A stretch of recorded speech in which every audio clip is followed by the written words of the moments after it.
বাবা, শুভ শুভ। আজকে আমাদের নতুন একটা টপিক নিয়ে ডিসকাশন আর কি। হ্যাঁ, আচ্ছা। আজকের টপিকটার মানে যে সেটা হচ্ছে, আমি তো আসলে যখন যেটা যেরকমভাবে মাথায় আসে সেভাবে নোট ডাউন করছি।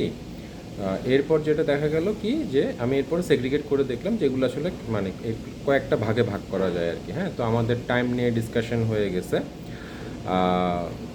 এখন যেটা নিয়ে ডিসকাশন করব এখন এবং এর আগামী কয়েকটা ডিসকাশন থাকবে হচ্ছে প্রবলেম সলভিং স্কিল নিয়ে।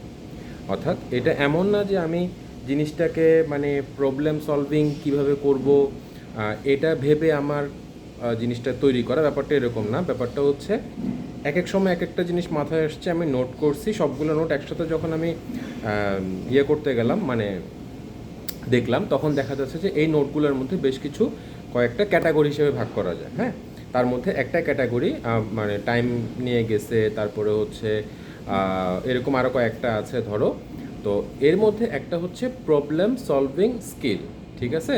তার মধ্যে কয়েকটা যে বিষয় আমরা বলে ফেলছি। কী কী বললাম, যে রিয়েলিটি অ্যাকসেপ্ট করে নেওয়া, তারপর হচ্ছে চেঞ্জকে অ্যাকসেপ্ট করা। হ্যাঁ, এগুলো নিয়ে আমরা কথাবার্তা বলে ফেলছি। ওকে, তো প্রবলেম সলভিং স্কিল নিয়ে আজকেরটাতে কথা বলবো এবং এরপরে আরও কয়েকটাতে কথা বলবো। হ্যাঁ, ওকে।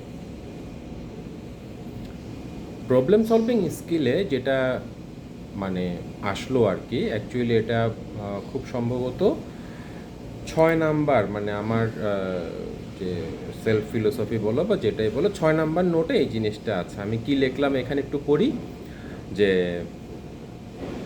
Problem ha- problems have no power to be solved by itself. ভালো কথা। Don't sleep with your problem. Face it and solve it. বেশ, মানে একটা কি ধরো যে জোশ জোশ একটা ব্যাপার আছে, তাই না? খুব মোটিভেশন ব্যাপার হচ্ছে একটা। ওকে, ঠিক আছে। এরপরের নোটটা কি লিখলাম? এরপরের নোট লিখলাম হচ্ছে you can't achieve anything by staying your comfort zone. এখানে দুইটা জিনিস বাবা। একটা জিনিস হচ্ছে তোমার প্রবলেমের কি নেই, ধরো যে তোমার প্রবলেমের কোনো নিজস্ব ক্ষমতা নাই যে সেটা নিজে নিজে সলভ হয়ে যাবে, 1 নাম্বার। আর 2 নাম্বার পয়েন্ট হচ্ছে যে তুমি যদি তোমার কমফোর্ট জোনে থাকো, দুটো নিয়ে কি আজকে কথা বলবো? ভালো হবে। দুইটা বোধহয় দুই দিকে, আচ্ছা না, দুই দিকে না, একই বলি। ওকে, যে তুমি তোমার কমফোর্ট জোনে যদি থাকো, তাইলে কি হচ্ছে না, তুমি কিছু অ্যাচিভ করতে পারবে না। ওকে, ফাইন। তাহলে আমরা একটু কমফোর্ট জোন নিয়ে কথা বলে ফেলি। কমফোর্ট জোনটা কী জিনিস দেখো, আমরা না অভ্যস্ত হয়ে যাই, মানুষ তো আমরা, আমাদের খুব কমন কিছু বদভ্যাস আছে। তার মধ্যে একটা বদভ্যাস কি, সেটা হচ্ছে আমরা অভ্যস্ত হয়ে যাই। আমরা অভ্যস্ত হয়ে যাই কীরকম, তোমার যে কোনো একটা সিচুয়েশন, যে কোনো একটা সিনারি, যে কোনো একটা কন্ডিশন, ঠিক আছে, আমরা ওইটার মধ্যে কী করে ফেলি, নিজেরে সেট করে ফেলি। আমাদের প্রথমে একটু বসতে কষ্ট হয়, ধরো যে সিএনজিতে বসলা বা কোথাও বসলা, প্রথমে একটু বসতে কষ্ট, ওকে ফাইন, একটু সিএনজিতে যাওয়ার পরে বসে গেছি মোটামুটি, এরপর আমরা নড়াচড়া করতে চাচ্ছি না। হ্যাঁ, এটা কমফোর্ট জোন। এটা ছাড়া কমফোর্ট জোনের আরও ভালো উদাহরণ আছে, হয়তো বা এই মুহূর্তে মাথায় আসছে না, নিজের এক্সপিরিয়েন্স বলি, এটা যে কারণে মাথায় আসছিল। ওকে, ফাইন। 13 থেকে 15 পর্যন্ত একটা চাকরি করতাম, মানে ওই সময়টাতে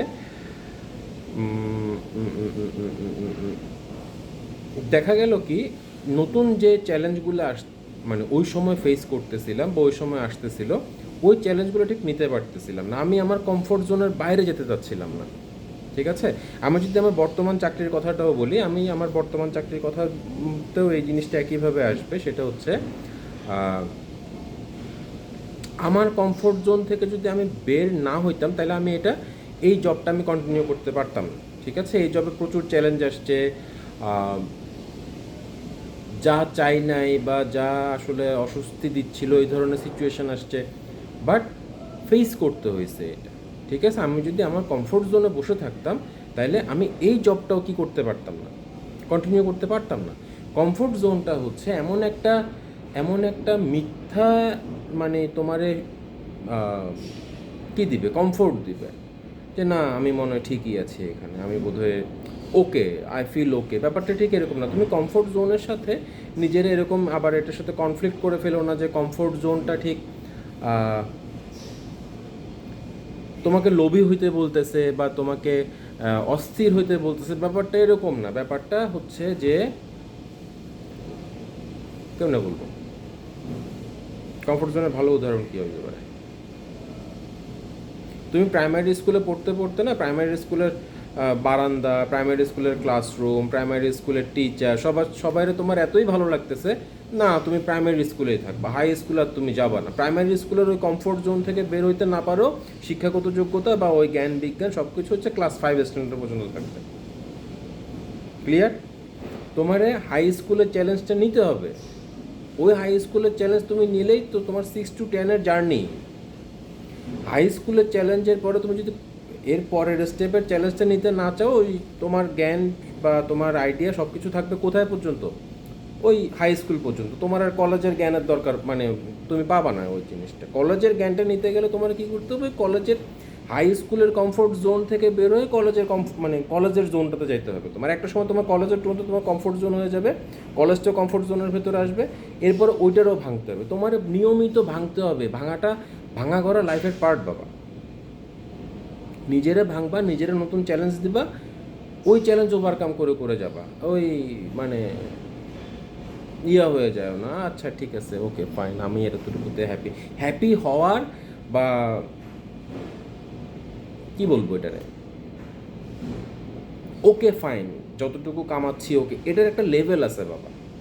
ওই লেভেলে যাওয়ার পরে তুমি স্যাটিসফাইড হও, no issue.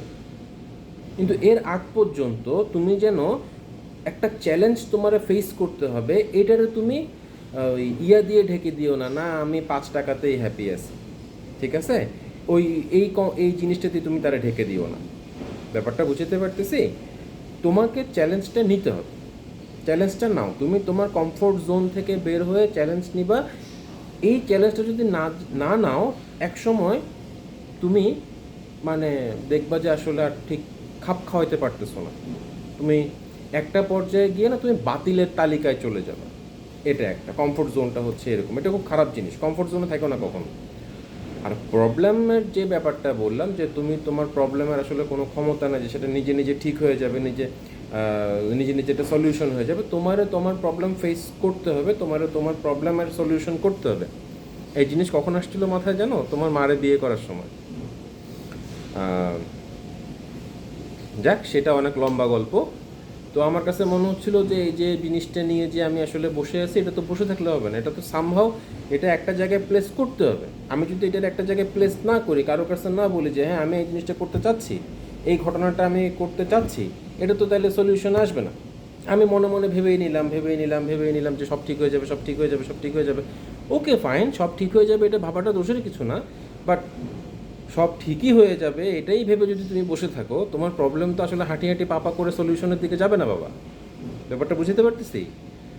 So you have to মানে do something to solve your problem, ঠিক আছে?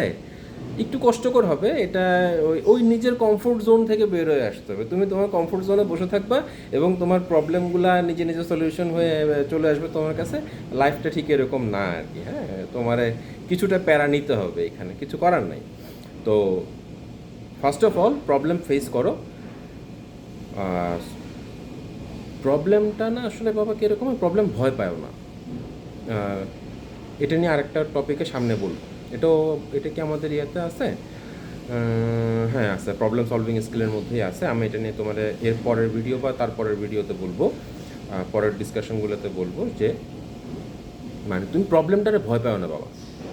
প্রবলেম ভয় পাওয়ার কিছু নাই, হয় সলিউশন হবে, আদারওয়াইজ সলিউশন হবে না, দুইটা যে কোনো একটা। এটারে তুমি ওই বগলের মধ্যে নিয়ে রেখে দিবা, এটা না পাকলো না, মানে ইয়েও হইলো না, ইটস নট লাইক, এটা কোনো কাজের কথা না, আসলে এটা লজিক্যাল না। কমফোর্ট জোনে থেকো না, ফার্স্ট অফ অল কমফোর্ট জোনে থেকো না। কমফোর্ট জোন তোমার কিচ্ছু দিবে না, ঠিক আছে? কমফোর্ট জোনে থাকার একটা বয়স আছে, ওই বয়সটাতে কমফোর্ট জোনে থেকো, নো ইস্যু। একটা সময় আসবে তুমি বুঝবা it's time to stay in the comfort zone, but এটা এখন না। এবং মানে এটারে ডিফেন্ড করতে দিও না, তোমার কমফোর্ট জোনে থেকো না। আর প্রবলেমকে ফেস করে বাবা, এটা প্রবলেম ফেস করতে হয়। প্রবলেম সলভিং স্কিলে এটা খুব ইম্পর্ট্যান্ট একটা জিনিস, প্রবলেম ফেস করতে হয়। ঠিক আছে?